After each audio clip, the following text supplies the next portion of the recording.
ناظرین، صفحہ نمبر 154 اور 155 اور آج کا تیسرا ویلاگ ہے حضور اکرم تہجد میں اٹھتے ہیں، نماز پڑھتے ہیں اور کون سی صورت تلاوت کرتے ہیں، وہ ہم اس پچھلے ویلاگ میں بیان کر چکے ہیں اور اس کا بقیہ حصہ ابھی آپ کے سامنے پیش کریں گے انشاءاللہ۔ اردو زبان میں سرور عالم صلی اللہ علیہ وسلم کی سیرت پر جامع ترین کتاب سیرت النبی، علامہ شبلی نعمانی رحمۃ اللہ، علامہ سید سلیمان ندوی رحمۃ اللہ، جلد نمبر 2۔ بسم اللہ الرحمن الرحیم، الحمد للہ رب العالمین والصلاة والسلام علی رسولہ محمد وعلی آلہ واصحابہ اجمعین۔ پیج نمبر 154، ویلاگ نمبر 3، سیرت النبی 2۔ وہ دانائے سبل ختم الرسل مولائے کل، جس نے غبار راہ کو بخشا فروغ وادی سینا۔ وہ دانائے سبل ختم الرسل مولائے کل، وہ دانائے سبل ختم الرسل مولائے کل، جس نے غبار راہ کو بخشا، جس نے غبار راہ کو بخشا فروغ وادی سینا۔ نگاہ عشق و مستی میں وہی اول وہی آخر، وہی قرآن وہی فرقان وہی یاسین وہی طٰہٰ۔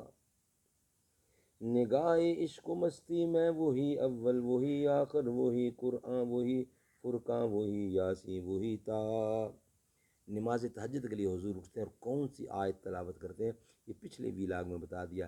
ان فی خلق السماوات والارض، اور یہ جا کے ختم ہوتی ہے من عند اللہ واللہ عندہ حسن الثواب، آل عمران کی 20ویں آیت ہے۔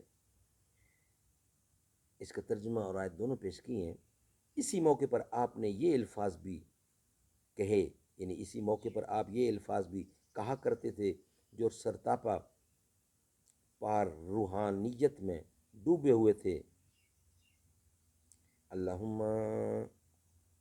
اللہم لک الحمد انت نور السماوات والارض والحمد وانت قیام السماوات والارض۔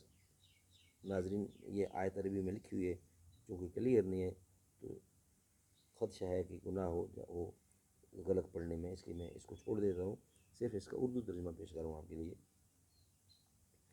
خدا بندہ تیری حمد ہو تو آسمان و زمین کا نور ہے، خدا بندہ تیری حمد ہو تو آسمان و زمین کا نور ہے، تیری حمد ہو تو آسمان و زمین اور جو کچھ ان میں ہے سب کا پروردگار ہے۔ تو حق ہے، تیرا وعدہ حق ہے، تیری بات حق ہے، تجھ سے ملنا حق ہے، جنت حق ہے اور دوزخ حق ہے، قیامت حق ہے۔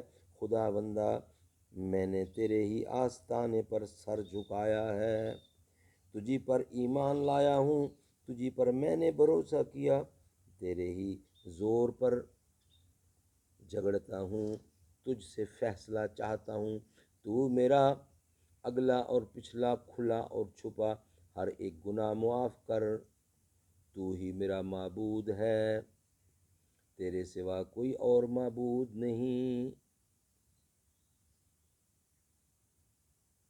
یہ حدیث شریف تھی، حضور اکرم کا ارشاد تھا، یعنی قرآن کریم کی آیات کے بعد جو ترجمہ کیا گیا وہ میں نے پیش کیا پچھلے ویلاگ میں۔ اس ویلاگ میں حضور نے جو ارشاد فرمایا وہ میں نے اس کا ترجمہ آپ کے سامنے پیش کیا۔ کبھی گھر کے لوگ جب سو جاتے آپ چپ چاپ بستر سے اٹھتے۔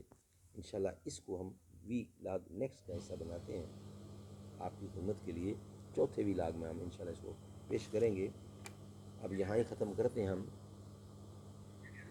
مشکل تھے راستے آسان ہو گئے، دشمن یہ دیکھ کر حیران ہو گئے، رکھا میرے نبی نے دنیا میں جب قدم، پتھر بھی کلمہ پڑھ کر مسلمان ہو گئے۔ توحید تو یہ ہے کہ خدا حشر میں کہہ دے، یہ بندہ دو عالم سے خفا میرے